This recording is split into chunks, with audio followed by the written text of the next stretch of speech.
এতদিন কাজের চাপে এতটাই ব্যস্ত ছিলাম যে খালারা কী কী করছে কিছু দেখারই সময় ছিল না, কিন্তু আমি ফ্রিজে কিছু রাখতেই পারছিলাম তা এত বোঝাই হয়েছিল যে বলার মতন। তা আজকে আমি চেক করতে যেয়ে দেখি ফ্রিজের অবস্থা একদম দুর্বিষহ।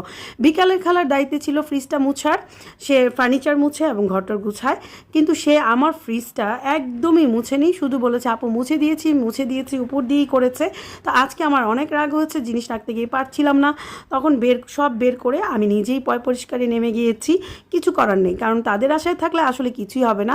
তারা তো চকচক করে চলে যায়, কিন্তু ভিতরে যে কী আছে তা নিজেরাও একটু দেখতে হয়। আমি যেহেতু দেখতে পারিনি, তা আজকে নেমে গেছি দেখার জন্য। সকাল সকাল ফ্রিজটা এই যে দেখেন কি অবস্থা, আমার সবজির বক্সে করে রেখেছে।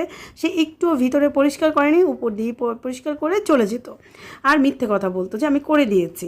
আমিও বিশ্বাস করেছি। তো সকাল কিছুই বলার নাই এদের। এই যে দেখেন কি অবস্থা।